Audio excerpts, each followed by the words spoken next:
Hey everyone, thanks for tuning in to another episode of BiblioTech on Air. I'm Rosanna. I'm Ruby. And today we have a special guest on with us. We have Precinct 3 Commissioner Grant Moody. Thank you for joining us today. Thanks for having me on. Thank you. Thank you for taking time out of your very busy schedule busy. to meet with us. Of course. So let's get started with something that I'm sure everyone would like to know. What exactly does a commissioner do, and what made you want to run for the role of commissioner of your precinct? So the commissioner is part of the Commissioner's Court, which is a 5-member governing body for the county. You have the county judge who's elected countywide, and then you have 4 commissioners who elected from geographical precincts. I'm the current commissioner from Precinct 3, which is the north side of San Antonio.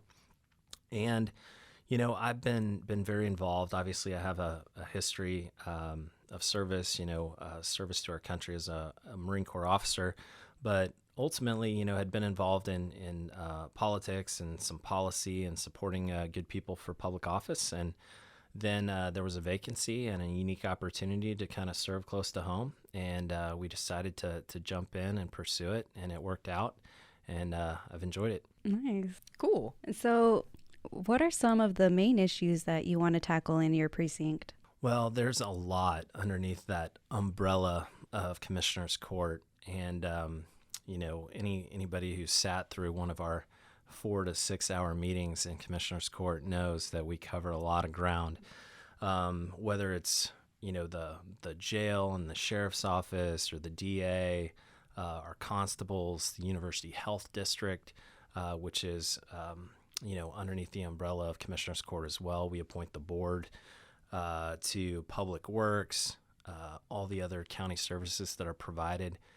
That's all within our purview. And so there's a lot that falls underneath commissioners and our work. Would you ever consider running for a state or federal office in the future? I saw this question coming, but this really is a great fit for me right now with my family close to home. I feel like I can make an impact. You never want to rule out, future opportunities and what that might look like down the road. But, right now there's just this is a great fit, and I feel like I'm actually accomplishing a lot. Austin, you have 150 members in the House, it's challenging to get things accomplished even there, with the Republican majority. I'm a conservative Republican. But if you take that to the federal level and you start talking about 435 members of Congress, folks will sit there for 20 years and never get anything accomplished, And so it's just the reality of Washington. And so meanwhile here, I get 2 of my colleagues on the court to agree with me on something, I can impact 2.2 million people. And so I think that's really powerful. And, it's something that I think that local government here in Bexar County, provides that you wouldn't get at the state or federal level. Nice. I like that, being able to make an impact immediately. Mm-hmm. It's definitely good. Yeah, you're able to see it all. Yeah. Like everything that you're saying happen. Exactly. Yep. It's affecting your family, Yeah. your friends, Yeah. your neighbors, it's not so, out there and untouched that you'd see with some federal legislation, but it's really actually right here and now. Mm-hmm. You can see the results immediately. Well, Not immediately, but you definitely see them at some point. Yeah. So tell us about working with the other precinct commissioners and what that process looks like for you. Yeah, so the court is 4-1 court. I'm the only Republican on the court. But, so much of local politics is nonpartisan. Streets, potholes, animal control, whatever. That's not a partisan issue. It just has to be done. And so I think that allows us to work side by side on a lot of issues that just aren't partisan. There's always going to be things that we disagree on, and those come out in the votes that we take. And I haven't shied away from voting no when I feel like I need to take a principled stand against something I disagree with. But in that sort of environment, you also have to realize we can disagree, but we don't have to be disagreeable and turn it into to more than what it is. So I feel like we've developed good, working relationships with our colleagues on the court. Mm-hmm. We'll continue to do that as we try to get things done for Precinct 3 in Bexar County. But, I think relationships are important, whether that's with your colleagues on the court or whether that's with county staff, whether that's with constituents. It's all important, and it's about relationships. Got to focus on everyone. Mm-hmm. Yep. Bring them in. How do you involve yourself in the community and stay up to date with what is going on? Stay up to date specifically in the county or state, federal, like much broader sense? I guess in this sense, with your precinct, with what's Okay. going on in the county. Yeah. Well, I mean, the good thing about county and being so close to it is you're going to hear about it. You're going to either see it or you're going to hear about it. It's not going to take long for it to get to your doorstep, to get to your email, to get to your phone. It doesn't take long at all. But so I think part of that is having a good network, of folks in the community who can provide that information to you and feel comfortable reaching out. But obviously part of that is our constituent services team. So Misty Spears leads my constituent services. She's a director over there. We recently hired Jenny Lee, who's also going to support constituent services. And I think those are two important positions, helping get things done for our precinct. And they're there to kind of be that first line of defense and kind of taking in all that information from constituents, understanding what's going on, and then bringing it to me so I can start to address it. But, I think those are kind of the main ways in which we kind of stay up to date. Obviously, news media when it comes to local publications and email lists, distribution, stuff like that. We're obviously digesting that as well. Mm-hmm. So you said you get bombarded a lot with emails and things like that. So people directly sometimes come to you about issues and like they don't go through that step. Does that happen often? It happens. Maybe when we get done here, we can see how many texts and calls I have while we've been here. That kind of sounds like the BiblioTech process a little bit where, patrons might tell us something, but then they'll reach out directly to our director, assistant director. So little yeah, similarities. it's hard. I mean, a lot of these folks, again, local politics, you have these personal relationships you've built up with folks. You've worked with them. You've, they've been part of the campaign team or your kids go to the same school or whatever. It's hard to separate that and say, well, I need you to talk to my assistant or talk to my director of constituent services. Obviously, you want to help people as best you can, but you also realize that if you become so overwhelmed with the amount of communications that come directly to you and you don't allow your team to work for you, then that can be bad as well. So it's a continuous balancing process to make sure that you try to take care of everybody, but at the same time, you let your team help you in that. Yeah. Right. Yeah, because I imagine the burnout could be very real. It could be, yes. So how can the people of your precinct reach you or your team for any questions, updates, or issues they may have? Oh, gosh, you caught me off guard there.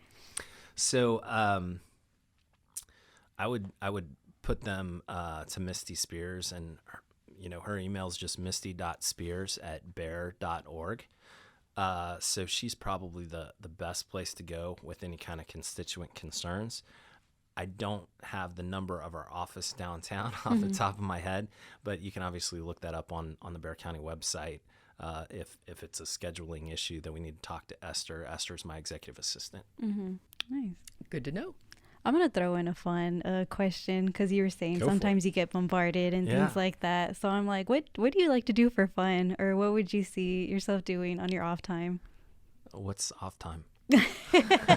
Sorry. Jokes. Jokes. Lighthearted. You told me we were going to have fun here. So, no, off time, we have 3 little ones. Well, they're not so little anymore. I have 2 daughters, Paige and Caitlin, and son Kyle. They're 13, 10, and 6. And so they keep us really busy when I'm not, busy with the office. playing volleyball, playing soccer, and doing karate.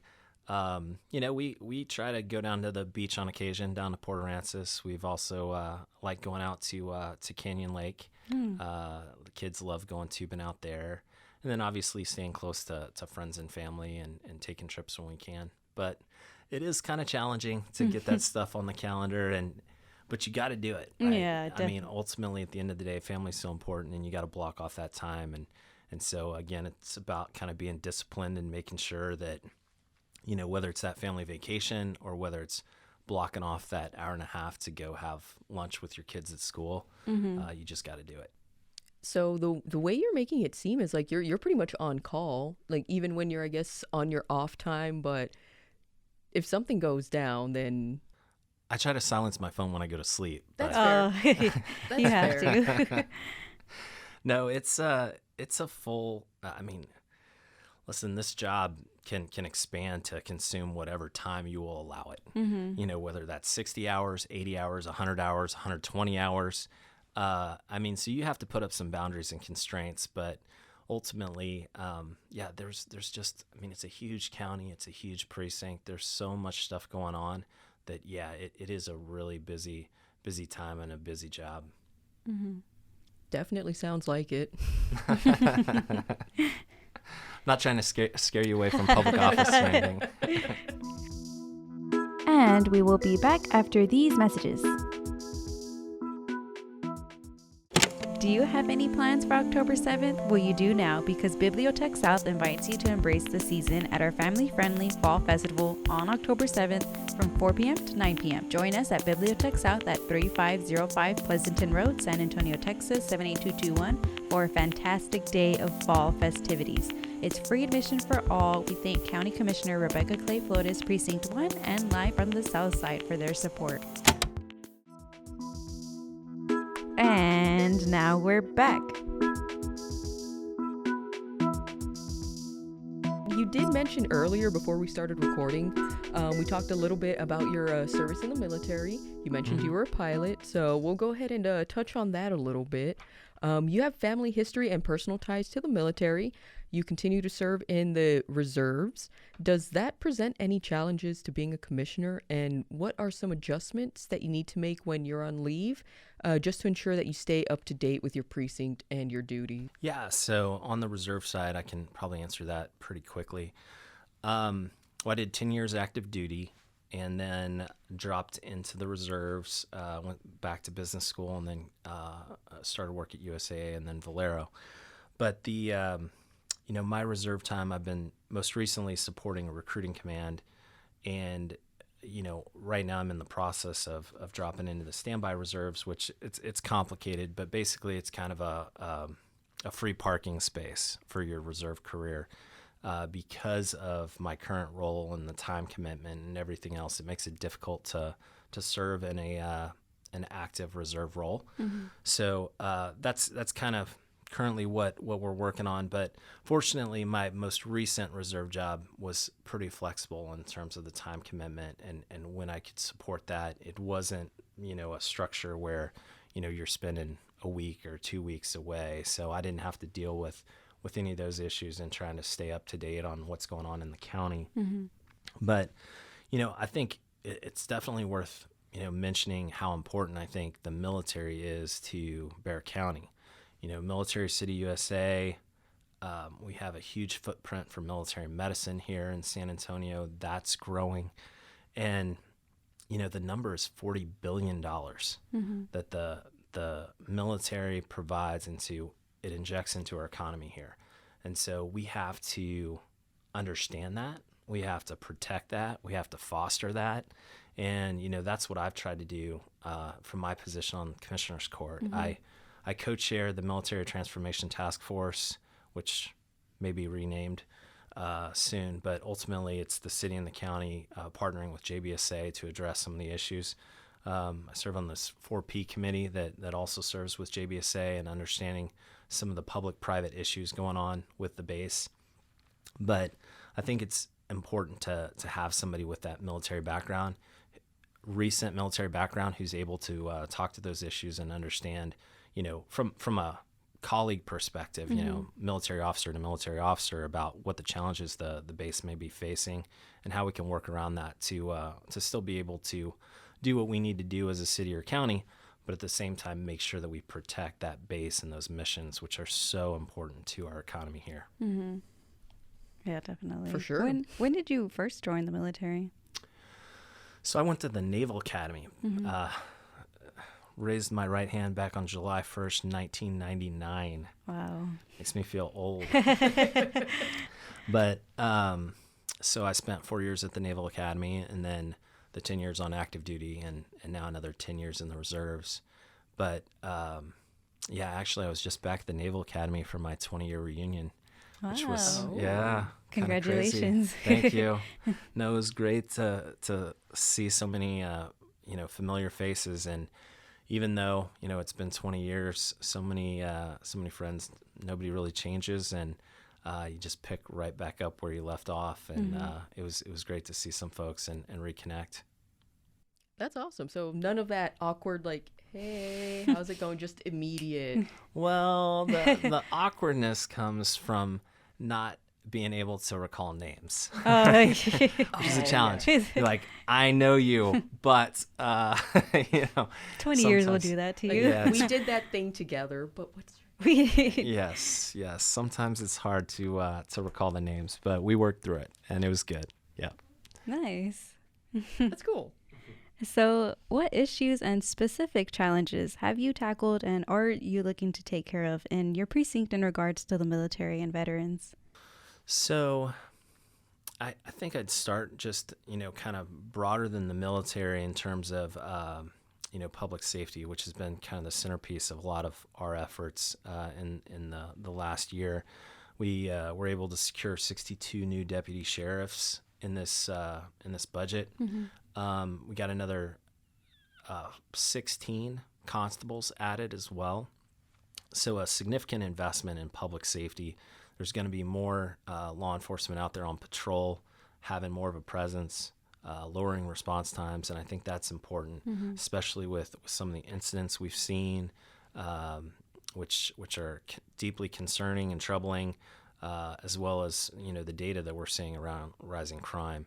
So I think that that's fundamental, and the first priority of local government is making sure that we have safety and security. But that impacts everyone, military as well. And then I think that, when it comes to the military within the precinct, there's some issues when it comes to the bases and ensuring that you protect the boundary lines, the fences, from too much development, specifically when you talk about runways, you talk about the Sentinel landscape and everything, some of the lighting and issues that you have with Camp Bullis. Those are all things that we need to honor and comply with and make sure we're being a good neighbor with JBSA. I've actually been trying to work on some things too when it comes to public transportation with VIA around our bases. I think there's a bus route that serves Fort Sam, but there is not one that serves Camp Bullis, which is all in Precinct 3.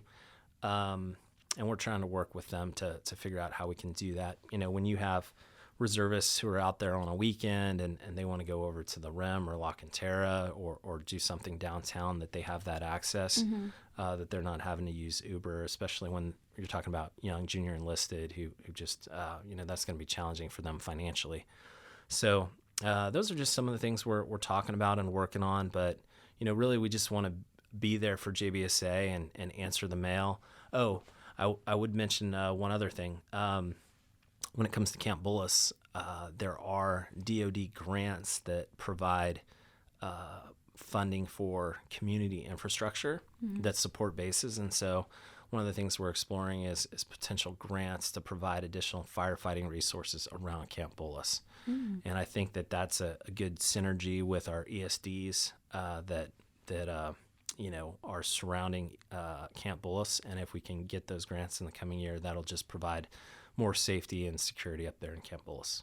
Going back to what you said about trying to get like bus routes to Camp Bullis, I never thought that was like that's such an important thing you bring up. It's something so you would think maybe small, but it's because I used to work on Lackland at one of the dining halls, and the guys, if they weren't restricted, the bus runs right there. Like, it's very good as far as bus routes go. And yeah, we would just, when we're leaving base, seeing some of the guys, they would tell us, oh, we're headed downtown, or we're headed, and because they have access to the bus, like, that's something they could do so easy. So Yeah. that's pretty neat.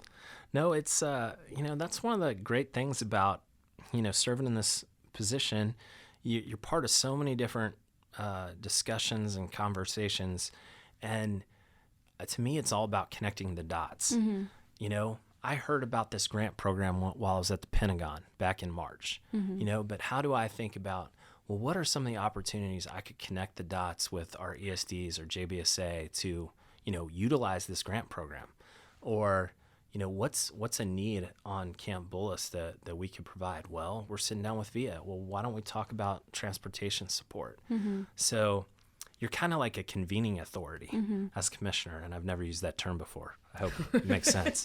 But you can say, hey, BiblioTech, city library system, city manager, let's all sit down and let's talk about this issue, whatever that issue may be, right? So it allows you the ability to kind of bring people together on these critical issues, connect the dots, and then, provide a better outcome for the citizens. So. How does working with big name companies such as USAA and Valero compare to or differ from working as commissioner for Precinct 3? And do you tend to have a businessman approach to ongoing issues in Precinct 3? Well, that's a great question. And I would like to believe that I have a business-like approach to addressing problems. A lot of times I'll talk about, I'm not comfortable with the politician title yet. People will be like, oh, you're a politician. I'm like, no, I'm kind of a Marine and a businessman. Yeah. Just serving in a elected role right now. But I think it's important because it brings the mindset of problem solving, not just talking about a problem to score political points, but actually, no, there is a problem here. Who are the key stakeholders? What are the potential solutions? What's the best solution? How do we move that forward?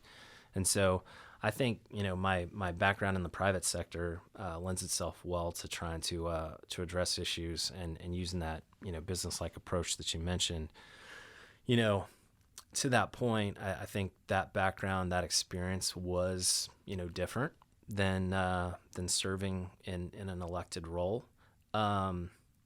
I think it was a very valuable experience, but ultimately, I think a lot of times about, county government and solving problems in a new dimension.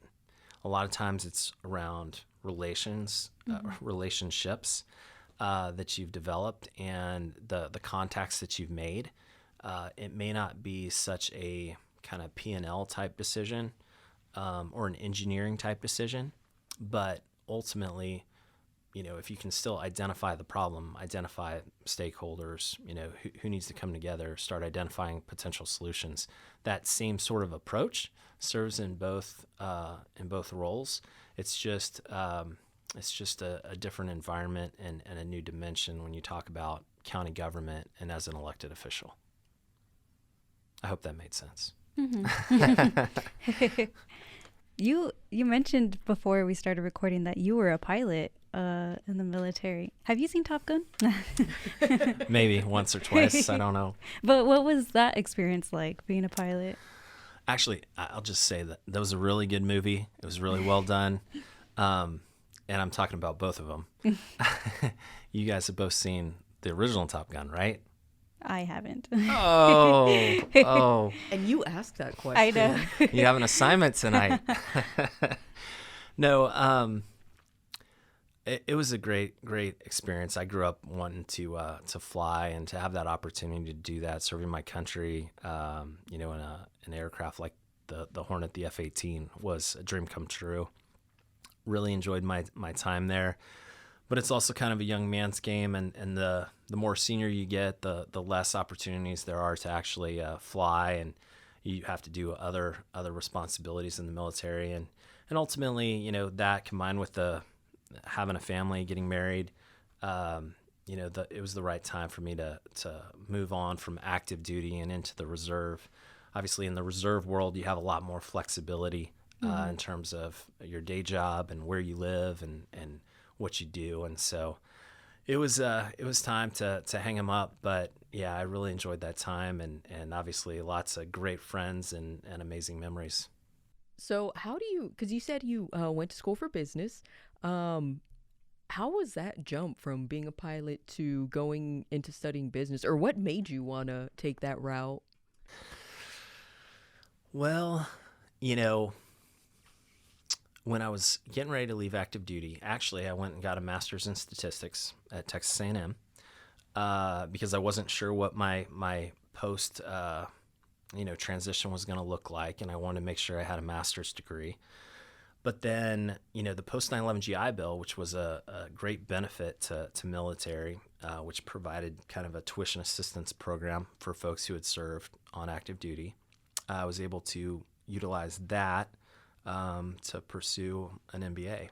And, the business school was great. There was a veterans club there. There was actually at this point kind of a fairly well-worn path of, a lot of junior officers, but you had a variety of folks who had served their country on active duty, but were utilizing the 9/11 GI Bill to go ahead and get out and help in their transition into the private sector and back into the rest of the world.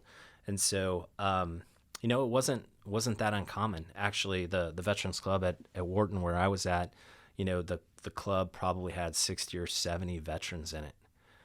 So that there were folks who were, submariners, SEALs, other special warfare officers. You had pilots, you had ship drivers, you had everybody, right? And but I think the business schools, the law schools out there, they, post 9/11, they really saw this as a unique opportunity to leverage those experiences that we have had, serving overseas, serving our country, and the leadership opportunities that came with that, and really, wanted to bring that onto campus. And so it was a great opportunity to pursue it at that point, and made some great friends in the process and enjoyed it. But I knew that was going to be a great way to, it's not just the academics at business school, but it's the network that you build. It's also being introduced to all the different opportunities, whether that's consulting, whether that's private equity, or whatever your interests are. But you kind of have that full slate of options coming out of business school, and that's kind of the why I took that path. And we will be back after these messages. Did you know that in addition to movies, music, and books, Hoopla also now has puzzles? Make sure you go to your binge pass to find all the puzzles that Hoopla has to offer. Sudoku, crosswords, be a highlights queen and find the items in the magazine. Make sure to check it out all on Hoopla with your BiblioTech library card and get ready for some hours of fun. And now we're back. So, what has been your favorite aspect about being a commissioner for Precinct 3? Well, and I think I probably already said it, but, I think it really comes down to being able to make that impact. Actually being able to, see a majority vote in the court, being able to see that action approved, and then seeing it take shape and actually see the results of it. So that, I think, has been my favorite part, is just seeing the real impact and results that you see from some of your work and your team's work. Definitely makes it feel like it's worth it, especially when you're seeing the results of your work. So Yeah. I mean, to put in all that time and not see any results would be really tough. disheartening. Right? A Yeah. little disheartening. It's definitely good to see results. Yes. And so you said just earlier that you were coming out of discussing a news interview with the budget request and things like that. So is there anything like that you from that you wanted to mention, or something to look forward to? Well, yeah, I'll talk a little bit about it. So the last few weeks have been really challenging and long as we went through this budget process, which it was my first budget. I was the judge's first budget. and it's a new process and a new court. And so there was a lot of different media stories and stuff that were floating around on it. But ultimately, I think, you live and you learn, and you take the good, you identify some of the things that we could do differently next time, and try to learn from it and do better. But ultimately, we got there. We got the budget completed. I supported the budget because of all those investments in public safety, which, I think are so critical, and we work so hard on. I did push back on the tax rate, and there was another $20 million that is going into the general fund reserve in this budget. And, my recommendation and my thought process was there's no need at this point for that to go into the reserve unless we're planning for future spending, which I would prefer we not do. So I want to give that back to taxpayers. And that's my argument that whenever you can give that money back to taxpayers, you should, and try to force us to tighten our belt a little bit and be more mindful of our spending in the future. But, ultimately that wasn't approved. I mean, that's democracy, and that's a majority rule. But, we'll continue to highlight things in the future that we think, are unnecessary, or those funds could be used in a more efficient or effective way.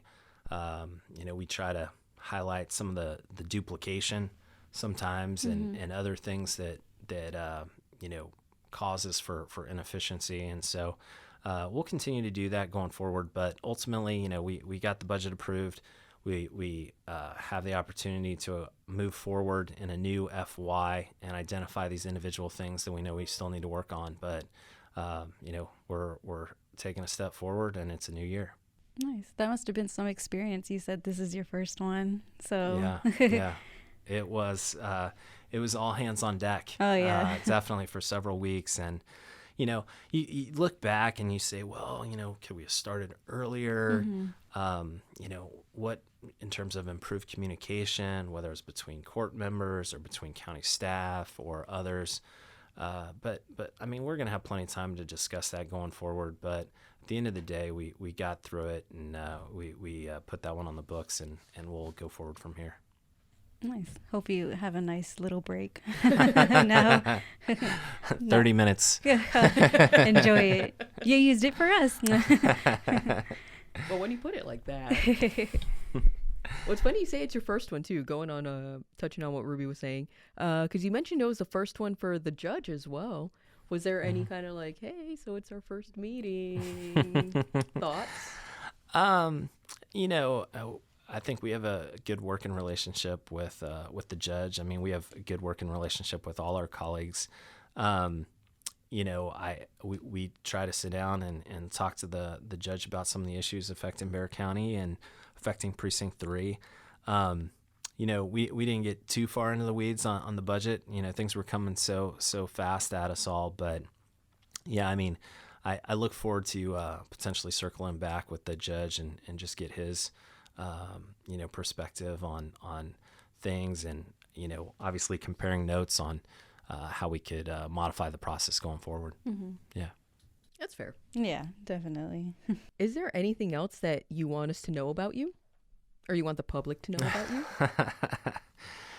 I don't know at this point what we have not covered. I'll just say, we talked about public safety. We talked about, spending and trying to show fiscal restraint. Infrastructure is another thing I'm very involved in. I serve on the MPO and the executive board there, which is the Metropolitan Planning Organization that provides a lot of the funding for larger transportation projects, road projects. And so that's another key issue for our community and our county as we continue to grow. We're so big, but we're continuing to grow rapidly. And, we were sitting down with TxDOT the other day and some other entities, and they said right now they're talking about 9 years from the start of engineering to a completion of one of these projects. And so when you start thinking about how long it takes to get to completion, you really have to start looking down the road and thinking about, what does growth look like? Where's it headed? Because you can't wait till it's here and then know that it's going to take another decade before you actually have a solution in place. So I think that's important. We're trying to be forward looking on that front as well. And so I'd just probably highlight that as another issue that we're very active in. Yeah, definitely. I'm really glad that you brought that up, because that's something that I always thought as well, was transportation needed to definitely. That's a big one. Yeah, and it's complicated too. I'll just say that because you have, until you're really in the thick of it, you don't realize just how complicated it is. But between TxDOT, their projects, MPO funded projects, you have county funded projects, city funded projects, and different cost shares and everything else, different buckets of money that you can pull from. So it's definitely something that takes a little study in to understand how you can leverage all that to create solutions for the county. But we've tried to dive into it because I think it's important. Definitely. Yeah. Awesome. So if there was nothing else that you wanted to share, we typically get into our last question. We ask all of our interviewees, since we are a public library, we like to know what our listeners, interviewees, everybody, we want to know what you're reading. So if you can share with us what you're currently reading or have read just recently. Yeah, I like, on the book front, political, biographies and kind of understanding some of the decision points and stuff that other, elected officials have had at varying degrees of government. But the vast majority of my reading is consumed today is, around news and, updates that are coming our way, whether that's apps on my phone, newspapers, weeklies and monthlies, like National Review, Weekly Examiner. So those are all things that we typically dive into, and there's some really good reading that is very relevant to what we're trying to do. So I find that that's very helpful as well. Nice. Would you be able to share with us who you're currently listening to? Listening to in terms of podcasts? No, in terms of music, an artist, maybe you're looking forward to seeing someone. I like country. There's Cody Johnson. You got Gary Allen, some other folks who've played here recently, either at Floors or Whitewater Amphitheater. So I like a variety of country music. Also some worship music like Hillsong Worship and others. But those are some of the things I've listened to, yes. Nice. Thank you for sharing. I thought you were asking me about podcasts, and I was going to be in trouble if I wasn't listening. Oh, dear. We'll save that for the next episode. You got it. But Commissioner Moody, thank you so much for taking time out of your super busy schedule to be on our podcast. It has been an absolute pleasure. Well, thank you so much. No, I really enjoyed this. I mean, you get a microphone or a camera stuck in your face and you're always a little concerned about it, but this was really fun. I enjoyed the time and the discussion. Glad to hear it. Glad to hear it. Let's do it again sometime. For sure. That's going to happen. You promised us now. Okay, done. It's happening. It's happening. Yeah, but thank you again for coming out. I hope this was light, interesting. I know you just got off of your very busy budget, so now I hope you can enjoy the rest of your day. Decompress a bit, maybe. Yeah, definitely. That sounds good. Thanks again for having me. All right. Well, once again, I'm Rosanna. I'm Ruby. And we'll catch you all on the next episode.